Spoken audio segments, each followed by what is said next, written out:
You couldn't think of one? No. You couldn't think of one, huh? You think I feel safe doing this shit? Putting this on the internet and people telling us we're fucking... Oh, little men just don't get it. We're literally trying to get better. That's what the show is. Welcome back to Secondhand Therapy. We want to remind you that we are not therapists or experts or doctors or I don't know, man. There it is again. I don't know what to say. You know, we've only done this a handful of times. Hey, we're dumb. Don't take this seriously. We're not giving advice. We're very, very dumb. Thanks for being here. Subscribe to the channel. Onward. There it is.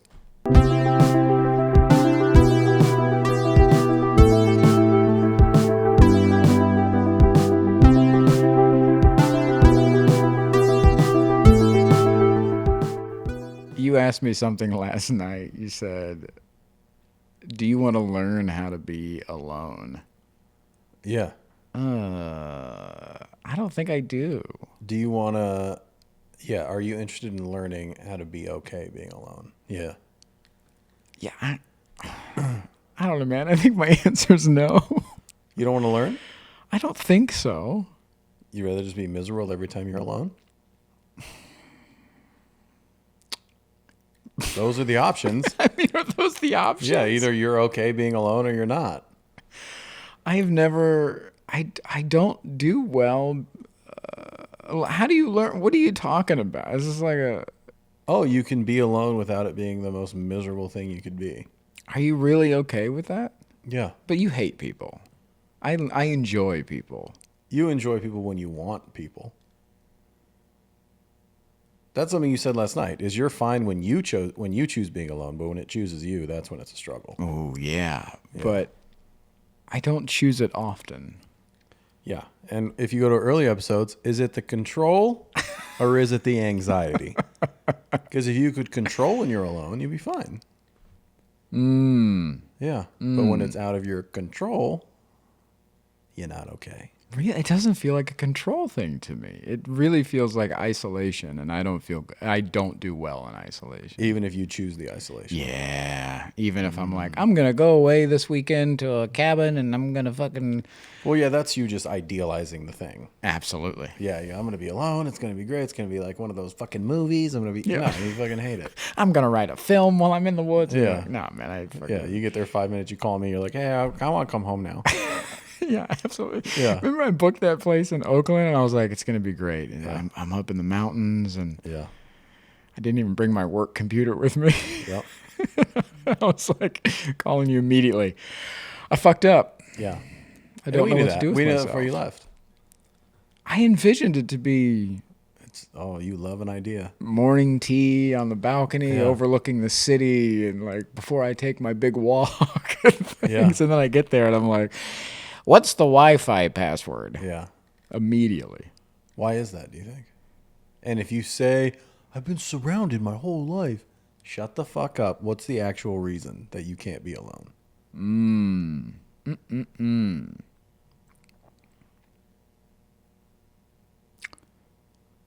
I imagine it's rooted in validation in some weird way.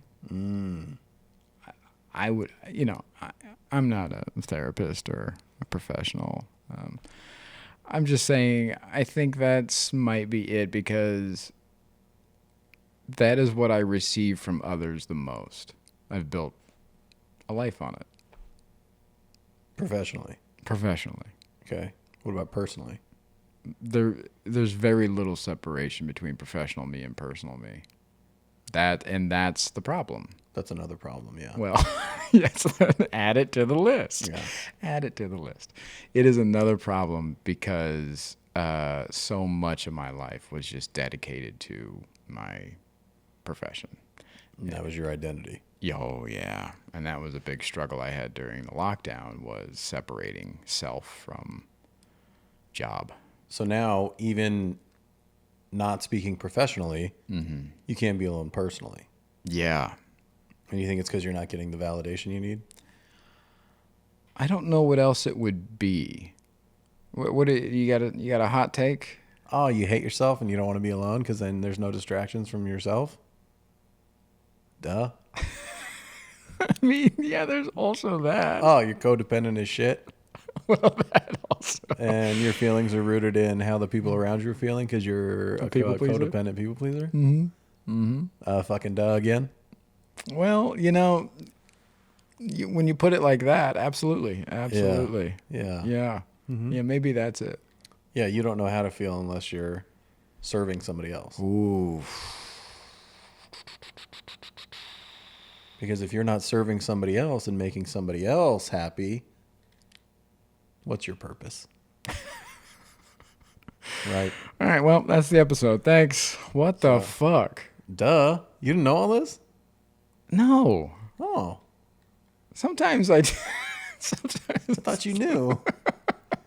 This just happened earlier today, too. I took a big walk and I came back and I had told you that I uncovered something and you were like, yeah, you didn't know that? Yeah, everybody knew that. You didn't know that. No. Because I spend very little time taking inventory on myself. Yeah, because you want to distract yourself from yourself. Mm-hmm. Because I'm my worst enemy, baby. Yeah, and here's another question. Do you have any interest in being your biggest supporter rather than your biggest enemy? I was talking to my therapist about this, and my problem lies in I feel like you're going to love this. I can already fucking hear you. I didn't want to share this with you. Can't wait. I feel like when I do have confidence or that I do have support in myself or I am feeling myself, however you want to put it, I feel like the universe humbles me real quick. Get fucked. When I'm on a streak of hot shows and I feel hot and I go up on stage, I eat it. And when I'm in those moments in life off stage, when I'm like, oh man, I'm on a fucking, this is like, everything's coming up Millhouse. Something hits me and it's like, oh, fuck. And so it is hard for me to put stock in believing good things because I feel like the minute that I buy into that, the universe goes, oh, wait a minute. Here's this. And I go, oh, fuck, you're right. This sucks. It's like a punishment. Yeah. It's like, hey, you're getting too fucking cocky. Settle down. And so I associate feeling good with getting punished real soon. Like it's coming, like the hammer's coming down.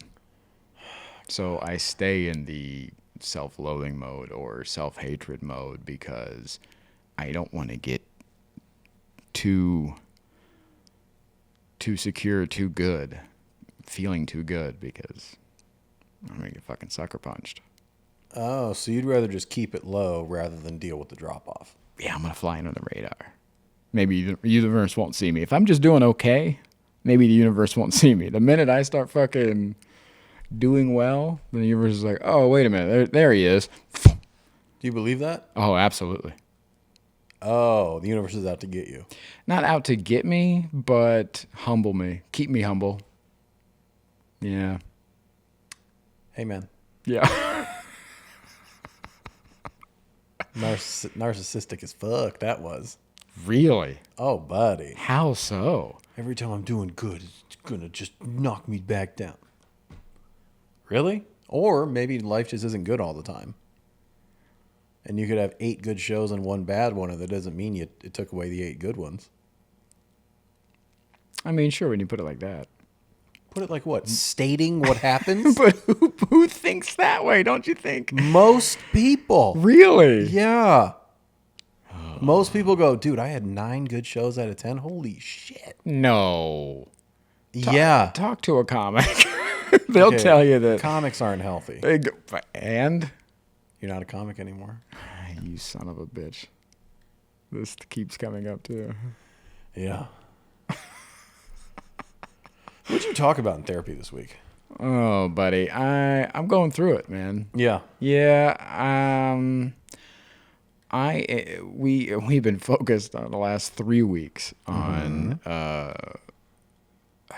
kind of unfucking my mindset on relationships and what they are, what they mean, and who am I in those relationships. Romantic relationships. Yes. Mm. Yeah, I'm discovering a lot of things about myself, and a lot of it is that people pleasing and serving that gets me into trouble in relationships. Uh, Somebody had asked me recently what my ideal relationship looked like, and I could not answer. I did not have an answer for them. You don't even have a perfect relationship. No. Ooh, you love an ideal too. Mm-hmm. Interesting. Mm-hmm. So I don't know what past partners would say. Let's get them on the phone. But coming from my point of view, I think that I am definitely I serve more than I expect, and I will. Codependent. Yes, I will suffer in silence instead of speaking up for what actually I need in relationships. And when I do speak up for what I need, maybe I don't do it correctly, and that's why it doesn't happen. Do you think that you don't do it correctly, or because you let it stew so long it comes like as an explosion and it can't be received properly? Probably a mixture. Yeah, it's never like.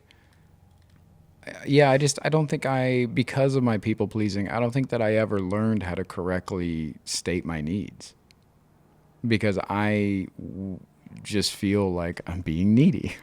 Yeah. I feel like I'm bugging them, or it's too, like, again, like that idea of I'm just happy to be here.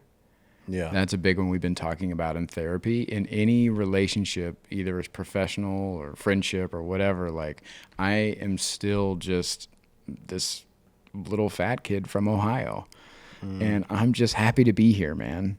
So the fact that you're even paying attention to me, or that we're in a relationship, great. I'll shut the fuck up, and I'm just happy to be here. Thank you so much for having me. And same thing with my comedy profession over the years and all these things, these opportunities that I was getting, I would take less money for the opportunity, or I would do more for less kind of thing, because I'm just happy to be here. Thank you so much for having me. I can't believe you chose me. Yeah. And that is not a way to live a life. And it's a hard habit to break, of changing your mindset from I'm happy to be here, thank you so much, I'm happy to be here, to I deserve to be here. I deserve this. So you'll sacrifice all of your value just to be accepted. Yeah. Yeah. It's really sad. Yeah. Yeah. Yeah. I came up in a time that was more programmed opportunity over everything. And I thought that would get me further along, that if I would just take these opportunities, and they would lead to other things. Yeah. And I think I operate the same way in relationships. If I take the opportunity to serve them, then it'll come back to me. And it doesn't, and it hasn't. Both professionally. Really? It hasn't? And both professionally and in romantic ways. Yeah. Do you not? How do you operate? What? How do you operate? What do you mean? I need more. Well, the statement you said in retort to what I was talking about was, that's really sad. What is sad? So you wouldn't take the opportunity. You'd be like, yeah, I get fucked. I don't want to do that.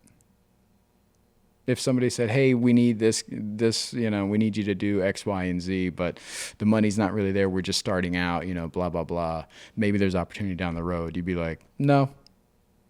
If I felt an amount of passion toward the project, if I was passionate about what the project was or the story they were telling, maybe, but not. Ooh, a maybe, not even a yes. It would be maybe. well, and it would depend. Like, are the people that I'm going to be working with, is it going to be pleasant? Like a lot of those things. But if I'm not getting my worth, it's going to be a big sell, for sure. Because once you say yes, That's your value from now on, especially to everybody that you're working with right now. They will always see you at that dollar amount or that value. And what about in personal and in romantic relationships? Same. I'd be less inclined. Really? Dude, a romantic relationship, you're potentially signing up for a partnership with a person through life, not just work, not just like through life. You're going to discount yourself just so you won't be alone? You're just signing up to get hurt even more later when it doesn't work out. That ain't going to work. Yeah. Yeah. Terrible idea. I haven't always been like that. I think when I was younger, I would have had more of the mentality of just happy to be there. Yeah. But yeah, not anymore. Yeah, it's something I'm definitely working on and getting better at. This past year has really been eye-opening about knowing my own value and knowing my worth, seeing what I actually come to the table with, and examining the things that I'm bad at and the things that I was doing wrong in relationships and how I was showing up and all those things. And that's kind of what the therapist was talking about with me this week, was not focusing so much on past partners, but focusing more on myself, about things that I could be doing and learning about myself. And that's kind of brand new. But when it comes to learning those things, you don't seem to be interested. I'm interested. I don't know specifically if the idea of learning how to be alone appeals to me or not. Why not? Just having that as a tool is not, you don't think would be useful at all? I think it would be. I think because I like being surrounded. I like to people, you know. You don't get what you like all the time. Go ahead. Sorry.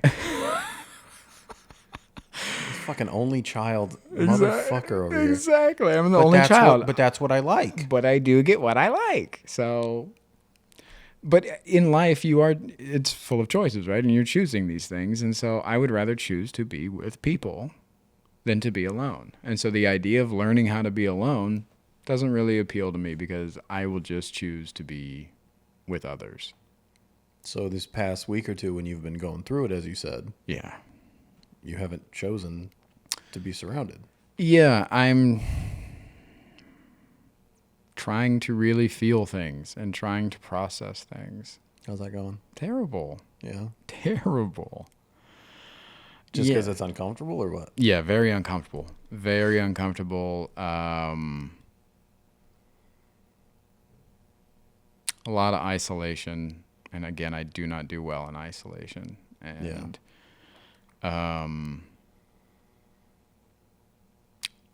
and when you and I talked about this, about like the levels of digging yourself into a funk. There is a surface level that you can maintain, or that I can maintain, that allows me to float back and forth and make those choices to be with people or not. And then once I go down a couple layers, then I don't feel like it's an option. And then that's where I get in trouble, is digging myself down to a point where I don't feel like I can come up for help or for air or for anything like that. I have to stay down there until I dig myself out. And that's where it gets messy for me. What does that look like? When you're at the bottom and you're unable to dig yourself up, what does that look like for you? It's a lot to do with self-love and self-image. I feel, because as I'm digging and processing and feeling all those things, I'm cutting myself off from people pretty much. I don't usually take a lot of phone calls. I definitely don't meet up with anybody. I'm eating terrible food and junk food and all the things, and I'm laying around. I'm not showering or really taking care of myself. And so once that sets in for a few days, then it becomes like, oh, nobody can see me like this.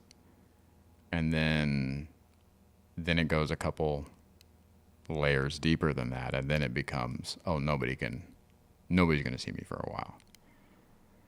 And then I slowly have to dig myself out of that by breaking those habits and going cold turkey on little treats and fast food and sleeping all day and getting back into routine of going for walks, going to the gym, showering, taking care of myself, doing these things. And then once I feel like I'm back at that surface level, then I can start interacting again and be able to float, and then it goes back to normal.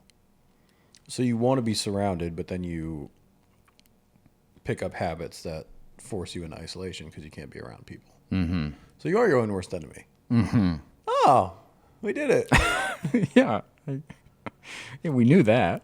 Yeah. Yeah. Yeah, it's not even like a purposeful punishment. I'm not doing it to punish me. It just gets out of hand. Yeah. It gets out of control, and then I can't grab it, and then it's just it's gone, and now I'm stuck here. So what is it out of? If it's not out of punishment, is it just out of comfort? Mm-hmm. Yeah, just destructive. Yeah. Yeah. Talked a lot about body image this week too. Yeah. Yeah. Actually, just a lot about just body stuff. Do you feel like you're in tune with your body? Yes and no. Well, pick one and then fucking elaborate, you cunt. I think that is an answer. Sometimes I am, for sure. Yeah. And sometimes, no, it goes fucking crazy. Okay, so generally. Generally, yes. You are in touch with your body? Generally, yes. How? How did you get there? I don't know. You have to really listen. Right? I know that sounds dumb. No, that makes sense. Is it a conscious thing, or have you? Yeah. Oh, so you have to like take moments and check in. Mm-hmm. I think too. I learned a lot about that with the two things that really helped me was like hiking and food. Yeah. I know certain foods I can't have or this. And so even by the taste of some things, sometimes I'm like, that's going to mess me up. I can't have that. Or when I'm on a hike or whatever, I can feel certain exhaustion levels kick in or know when to pull back or when I can push through and things like that. I think those things help you listen to your body more when you're kind of pushing the limits to it. How about when you're not in a thing, listening to when you need to pull back? Are you ever not doing anything? I mean, and your body's like, I need to go for a hike or I need to be active. Like, can you hear those things? Oh yeah. Or like, I need vegetables. Like my body, I feel like shit. I need some actual nutrition. Absolutely. Damn, I don't got any of that. Now I'm not always able to act on that. Right. But yeah, I can feel it. You don't feel any of that? I don't think I'm in touch with my body at all. I am so much in my head that I think it's hard for me to be in tune with my body. But we were also talking because I hate my body so much and I say so many negative things to myself about my body that I'm making it really hard to build trust within myself for my body to tell me what it needs or for my body to trust me that I'm going to listen. So I think I'm just very out of tune with my body because I'm so in my head and because I am so critical of my body and the way I look. That I have to, like after therapy this week, I set a reminder in my phone every day to like take a minute and just like try to be in tune with my body and just like see what I'm feeling, see like not emotionally, but just physically. Mm-hmm. And do that every day until my next session and see if it becomes more habitual or if I only do it when the reminder goes off or whatever. But Yeah, I don't fucking, my body's, that bitch is a deaf mute, my boy. Not a peep. Really? Yeah. Yeah. And we started talking about like nervous system reactions and things like that, being in tune with those. She was talking about matched versus mismatched nervous system, which is like, we were talking about anxiety. Whereas like if you're driving on the freeway and a car slams in front of you and you have to avoid it and you get anxious, that's a matched reaction, Right. because you're in a situation. If you are in line at the grocery store and you can't get your wallet out of your pants fast enough and you start having anxiety, that's mismatched. Your nervous system, something in your nervous system is being triggered that shouldn't be triggered in that moment. So being more aware of match versus mismatched reactions from your nervous system. I don't do that either. I mean, you're just like, oh shit, I'm getting a little anxious right now. Like, it doesn't even occur to me like I shouldn't be anxious right now. I'm just like, oh, it's flaring up on me, isn't it? And then I'm just like, all right, well, I guess I got to deal with that now. I don't sit and think like, okay, what is happening here that my body thinks is a threat? Right. Like, I'm not able to talk myself off that ledge. I just go immediately into like, okay, all right, panic attack or not, let's figure this out. Which doesn't make sense because you said you're in your head so much. You think your first thing would just be logical and go, okay, what are we, Yeah. anxious about? Like, what's going on? When I say I'm in my head, it's not logical. It's just I'm just overthinking everything. I very much struggle being present. Like, Really? I'm always in my head. The monologue's always going. It's a real struggle. I really struggle to be present. I was also just thinking that the irony of your body is like you can't hear it, you don't know what's going on, right? Because you are a pretty deadpan dude. Yeah. Also, just like physically and emotionally and stuff like that. It's hard to get a read on you a lot of times. Yeah. I'm overloaded. Yeah. So no wonder you can't pick up your body. I can barely pick up on how you feel, and I see your face. Yeah. So like, yeah. Oftentimes, I mean, we struggle with that a lot with tone and things like that. Yeah. And yeah, because you're a very closed off person. Well, let's not say I'm closed off. What do you call that? What do you think that is? I don't think I'm closed off. I think deadpan. Or like Deadpan for monotone. sure. I have a monotone speaking voice. Yeah. I wouldn't say that's tied to emotions. I don't. Really? Yeah. I still feel things and like all that. I just You don't express them.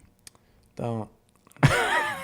I know what you're doing. I'm just doing, you know? I know what you're doing. I'm just doing. I know what you're doing. I express if it's appropriate to express, I think. I don't always think it's Right.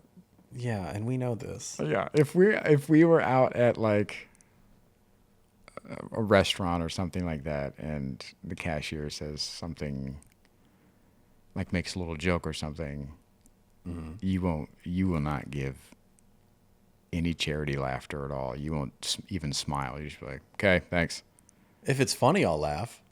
Where I would feel obligated to be like, oh yeah, great, yeah, I know, okay, yeah, have a great day. Yeah, codependent people pleaser. That's not me. Yeah, but it's just so. If it's funny, I'll laugh. But if it's not, I'm not gonna be fake. I can't do inauthenticity. We know this. I know, but even the niceties of social interactions like that. That's what I mean by deadpan. It's hard to read you sometimes because even when you're being sincere, like telling somebody thank you or something like that, it might get lost in the deadpan of it. For sure. Yeah. But also, you're saying the niceties. I don't think someone making a joke and me not laughing, that doesn't seem unkind to me. It might not be nice, but I don't think I'm nice. I'm kind. I'm never going to fake laugh to make you feel better. If you need help, I'm glad to hear you out and see if I can help you. Right. I'm not going to help you if I can't. And I won't feel guilty about it. If I can help you, I will. If I can't, I can't. I wish I could. Yeah. I can't. Dude, we kind of talked about this earlier today. You and I think I went through what you're going through in my teen years. Oh, thanks. Yeah. Like, Cool. Hey, I think you're 15 years old. just emotionally. Cool. Because, like, I've done all that. Like, Yeah. trying to get people to like me and feeling like I have to do things. Like, I've done that. It felt like shit. Yeah. And then I grew up, and then I don't know. I'm not perfect by any mean, but what am I going to do? Spend my life trying to make everyone around me like me or feel good? Yes. Why? Yes. Why? I don't know. And it's so hard for me to let go. I don't know how you turn it off. I don't know how you operate like that. It's not an it on-off blows switch. my fucking mind. It's learned. You have to learn what matters and what doesn't. Everything matters. No, it doesn't. No, it doesn't. How can you say that? That's what that's the biggest difference is I cannot wrap my head around that. I do not know how to let go of people pleasing. Do you want to? Do you have interest in letting go? Absolutely. I would love to stand up for myself more without feeling like a complete asshole. Every time I speak up about something, I feel terrible, even if I'm justified. So why not just sit in that? Sit in that discomfort, and then after 2 minutes, it's gone, and you go, oh, I can do it. Because for me, I think that other person will hold it with them for the rest of their fucking lives. And whenever they think about me, they think about that time. Not all the good times we had, not all the great things that I did for them, but that one time that I was like, hey man, not cool, blah, blah, blah. And they're like, oh, fuck that guy. And then that's just my story forever with them. And when they think of me, they go, oh yeah, he's kind of a dick. And it's like, yeah, but look at all this good stuff I did for you. How often do you think that these people are thinking of you? Whenever people think of you. I don't think that people think of me all the time, but I think of other people, and there are moments that I have in my mind that are attached to others. And so I imagine everybody operates that way. When they think of somebody, they have these moments attached to them, these little hashtags. And I don't want my hashtag to be fucking dick. And you're a fucking dick because you spoke up about your own needs. Because I caused waves. I don't want to cause no waves, man. What are we doing? That's How do you get out of bed in the morning? I mean, truly. buddy. You leave the house and just everybody How do I get out of bed in the morning? everybody Very has to- quietly, so I don't bother you at all. So We I live- don't wake anybody up. We live together now, guys. So if you guys hadn't put it together, we're now roommates too. So very carefully. That's how I get up in the morning. I hear you turn on the stove every morning when you make your eggs. Well, that drives me crazy. I'm going to cook down the street now. Now I have to leave the house to get breakfast. Yeah, but I just like, that's what you want your life to be, is just, oh, you never caused a problem. That's what you want people to know you for. You don't want to be known for like, oh man, he's got character. He stands up for what he believes in. No, you'd rather be. You never caused a problem. That guy's awesome.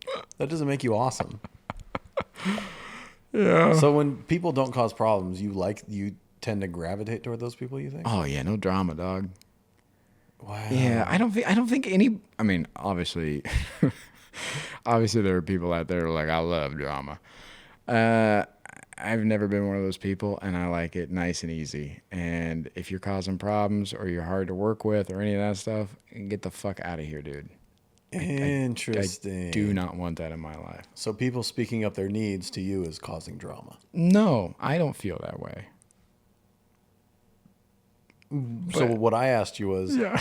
do you tend to like people who don't speak up for their needs? And you said yes, because they're not causing drama. You asked me, do I like people that cause drama? You had the word drama in there. So I don't like drama. Roll it back. I did not say the word drama. You had brought up drama.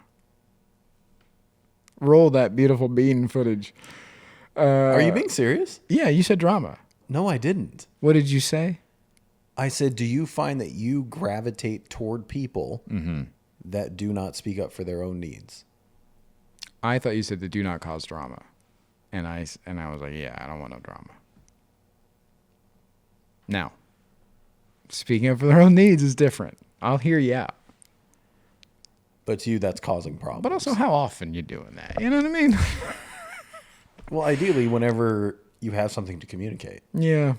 And ideally, you're surrounding yourself with people that can have those conversations and want you to feel comfortable as much as they want to feel comfortable. Yeah. But Well, don't say yeah, because that's not what you want at all. How often do people actually know how to do that, though? What does that matter? Worry about yourself. You learn how to do that. Yeah, but you're asking me if I like having those people around. If they know how to properly communicate for themselves, absolutely. Hey, you don't know how to properly communicate. So what are we talking about? For the people that are explosive with it or this or that, no, I don't want them around. That is drama, and I do not want that drama. But if you know how to stand up for yourself and how to talk for your needs and like all these things, great, yeah, come on. It's interesting that communicating your needs, you keep associating with standing up for yourself. Yeah. Is that not what it is? I don't know. It sounds like you think you're being bullied or something. No, but I feel like I'm being bothersome. Because you're saying, hey, I need this, and you're not meeting my needs. What? I feel like I'm being real bothersome. Wow. So even when I'm justified. So when you look back, when did you start feeling like you were bothering people with your feelings? Is that childhood? Oh, my whole life. I can't think of a time where I didn't feel like I was bothering somebody. Even if you were just like telling your mom, I'm hungry, you thought you were bothering her? Yeah.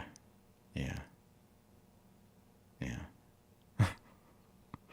Is it because she made you feel bothersome, or was it just downloaded in you? What happened? I don't know. I don't know where I picked this up from. I think I picked it up from her, but not in the ways like she was strict on me or anything like that. I think I picked it up just from her watching her behavior. Your mom was a people pleaser? My mother was a big people pleaser. Always worried about what other people thought. Always, You and I had a talk recently about I had picked up a pair of sweatpants that I've never had going out sweatpants. Like sweatpants you wear in public to go to the movies or grab food somewhere or whatever. Like leaving the house like that. This is a real conversation. The term going out sweatpants Yes. is a real thing to him. That's insane to me. You're very vain. Yes. Yeah. I was raised that way. My mother was presentable all the time. You saying you were raised that way would imply that your mother made sure you were always presentable as well. Yes. Looks was a big thing for my mother. I've seen a lot of pictures of you in FUBU and yeah, it was all matching FUBU gear, FUBU from head to toe. And that was you like, all right, look at me. Yeah. In the FUBU. It doesn't matter the brand. In the FUBU. I was in the FUBU. I was also Aniche? Were you in Aniche? This is my no. This is my high school years. Every year I picked a different clothing brand and just did that head to toe all the time.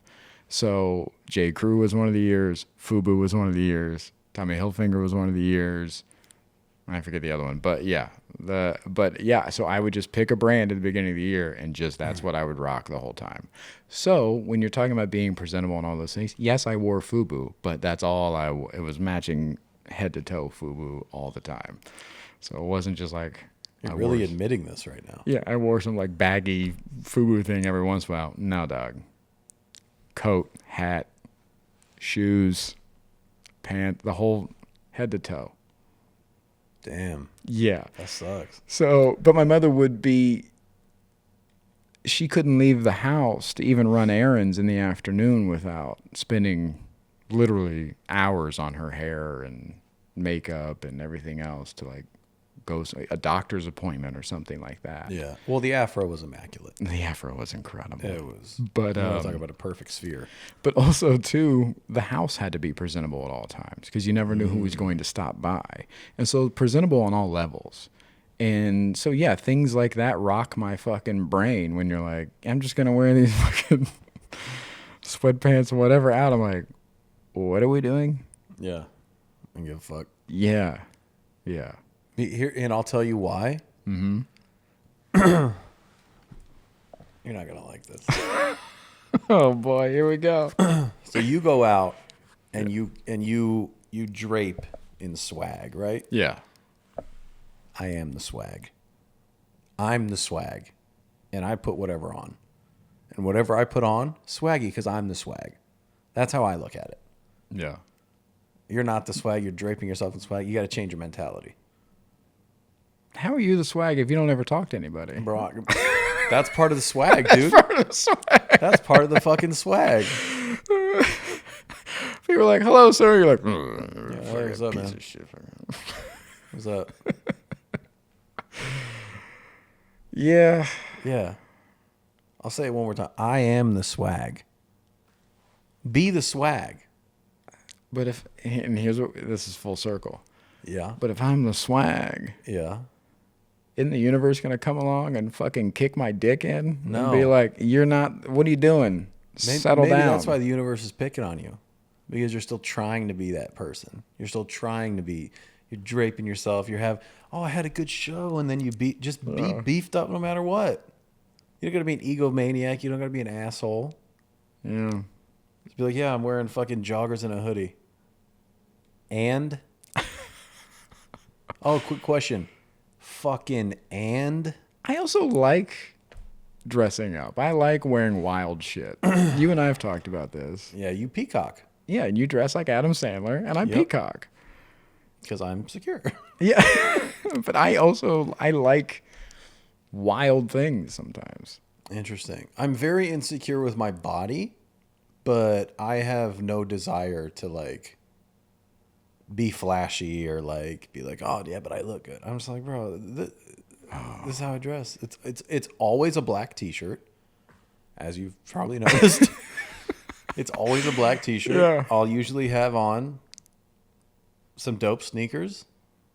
I'll always have on a gold chain Yeah. because I wear it every day. You're Italian, yeah. Yeah. And then a watch. Yeah. But it's a black tee, whatever bottoms. Whatever, maybe a hat, whatever. Yeah. See, I like having a little flair, and what I also like is having things that nobody else has. Well, that's not a thing because... Well, you know what I mean. Like, I like picking up an item, and then somebody goes, hey, oh, that's really cool. I'm like, yeah, I got this in London. You're not going to London to get it. Yeah, but you I got it. did. You got it in London at H&M. Sometimes Zara. Exactly. Sometimes a little consignment shop. This is like you be telling, dude, I found this fucking pizza shop. You don't even, and it's fucking Chuck E. Cheese. I'm like, oh yeah, I heard of that. Believe it or not. No, but I pick up some items here and there. You're a good thrifter. Yeah. You're a good thrifter. I like that. Why? Just It it makes you feel good or what? Makes me feel good. So someone going, oh, where'd you get that? And you go, London. And they go, oh. You're like, fuck yeah. It makes me be like, you'll never have this. It makes you feel superior. I got it. You feel superior? I don't feel superior. I feel lucky. Lucky. Yeah, I feel like I got it. Can you believe it? I found this fucking shirt. Can you fucking believe it? And people are like, I want that shirt. You'll never have it because I got it. Isn't that crazy? I feel lucky. Lucky that I found this item. And then I get to share it with somebody. Like, ooh, isn't this fucking cool? You're not sharing it. You're literally going, you'll never have it because I do. That's not sharing. That is I'm the, sharing it with you. Saying, isn't this fucking cool? That's the most only child shit. Isn't this shirt great because I have it and you never will? Hey, man. When you put it like that, sure.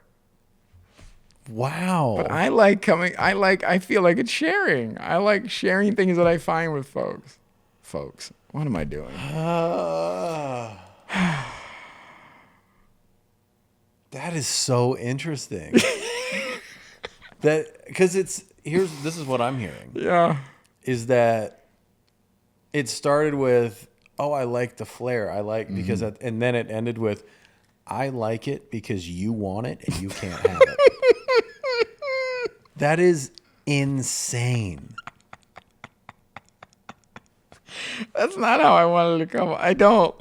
That's not. I don't gatekeep at all.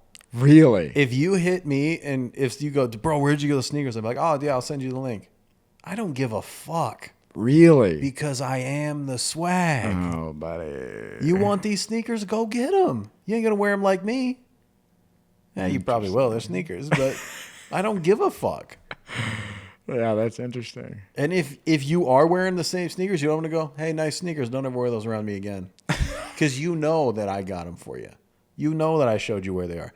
Just like that coat you got. You got the same coat as me. You got the same coat. And every time we wear it, I go, nice. Because you and I both know I had it first. Yeah. And It's a good coat. Did I go, well, you'll never have it? No, I fucking picked you one up. And that was your mistake. It's not a mistake. I would have said, I don't give a fuck. I got it. No, I would have shared that ridiculous. With you. So ridiculous. I don't gatekeep everything, but there are certain things I for sure do. I do gatekeep. Why? I don't know. You know how many people would like you if you did gatekeep? Don't tell me that. Oh my no, God. Don't tell me that. Oh, they would like you so much. Oh, buddy, don't do that to me. They would be so pleased with you. Don't do that to me. Don't do it. Don't fuck me up like that. Oh, man. Don't do that. Yeah. Wow. Yeah, because I have it and you never will. That's not... Listen, that's taken out of context. That's taken out of context. That's what you said. I know, but I didn't mean it like that. That's not... Oh, the true colors. Oh, buddy. You know what? Does it make you feel safe? What? Like if you're peacocked a little bit, is that almost like a protective thing? Oh, buddy. Here's where it's rooted in. Okay. You ready? All right.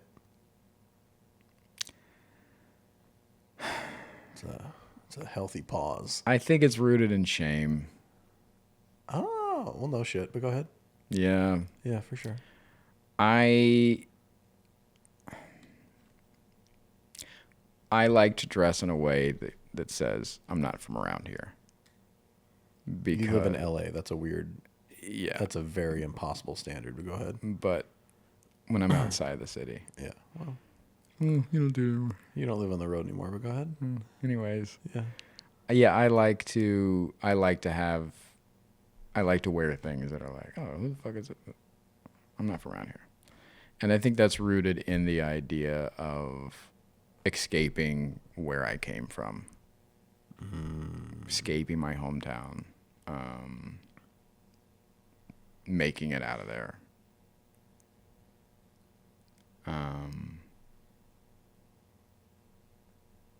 It's shame and pride. Proud that, like, I did it. I got out. And that's not enough. You have to show everybody, too. Mm-hmm. How else would they know? Who cares if they know you know? I need them to love me. Being proud is going to make them love you? Yeah, it adds to that underdog mentality that we were talking about that I carry with me, that I'm trying to break. I did it. I got out. Look at me now. Oh, wow. Wow. Where'd you get that? Don't worry about it. Don't worry about it. You couldn't have I got it. Afford this H&M I t-shirt. got out, baby. Look at me now. Interesting. Yeah. These ideas rooted in I'm just a fat kid from Ohio. Mm-hmm. Well, look at me now. That's not who I am. You thought this was who I'm not. That's not who I am. look at me. This is who I am. Look at this wild shit I'm wearing. Look at this shit I'm doing. But it's all a show because you still feel like the fat kid from Ohio. Yeah. So is it for them or is it for you? Who's the show for?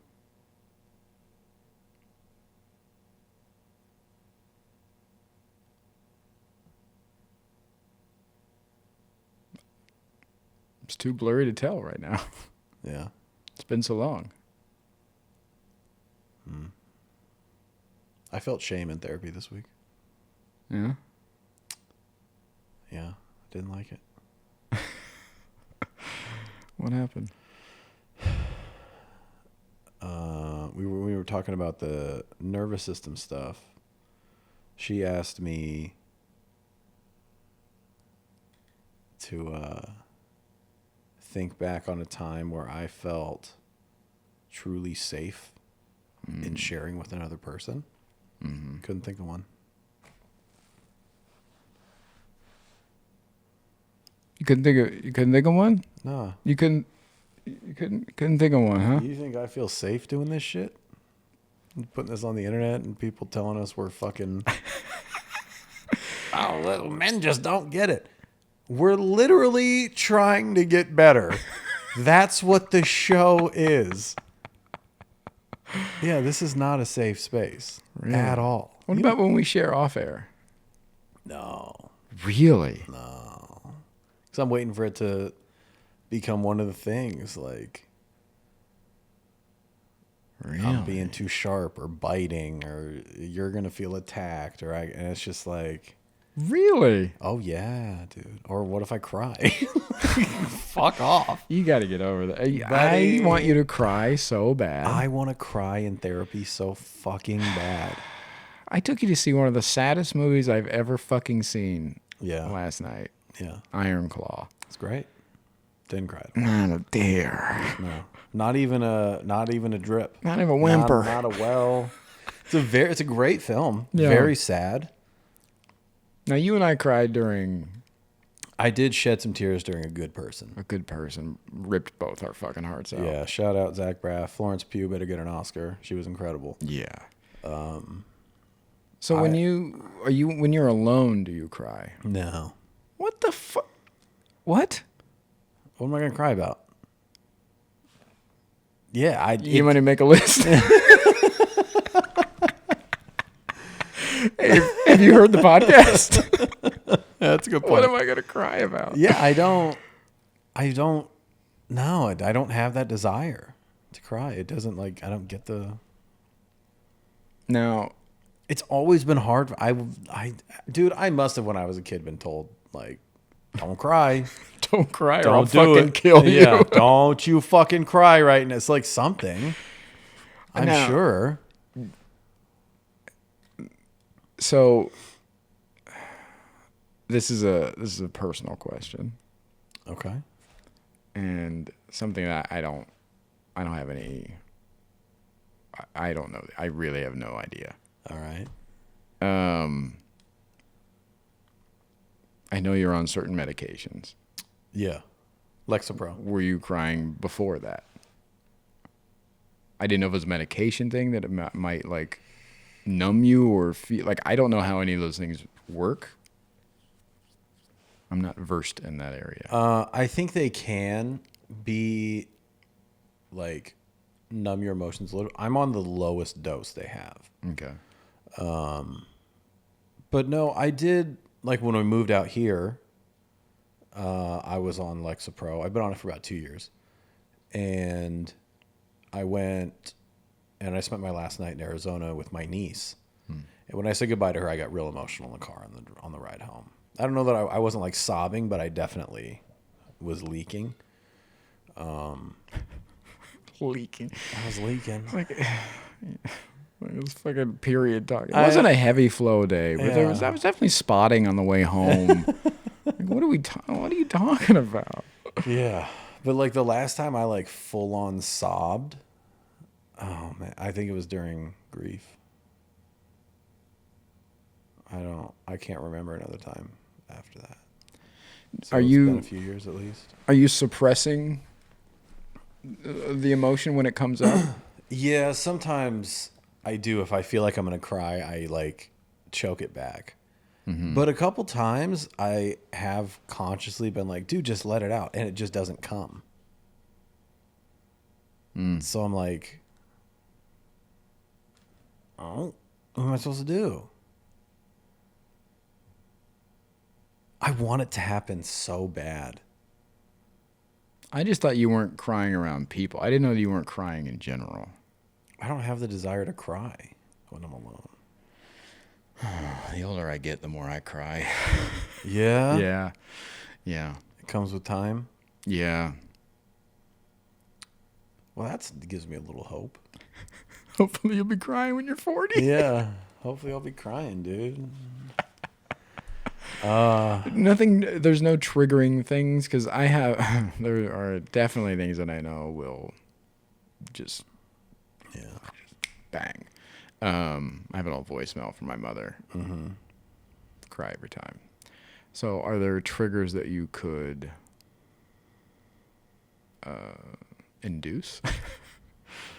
I don't know. Maybe. I have an old Christmas card. I think I showed it to you. I haven't read it in a long time. Maybe if I read it, I would cry. Yeah. I don't know.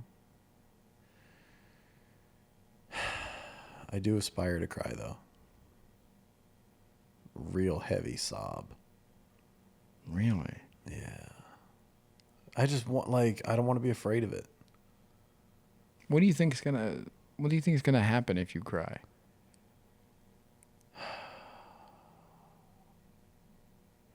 I don't know that I think anything's going to happen. I think there's shame tied to it. I think somewhere when I was a kid, I really needed to cry and someone told me not to. And yeah, or, I did cry at school or something and I got bullied. I don't know. I don't have a clear thing that happened, but I'm sure it was something like that and it just stuck with me. I don't know.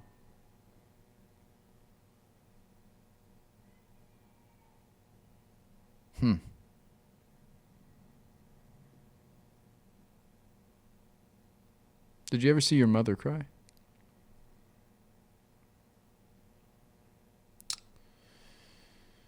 Twice.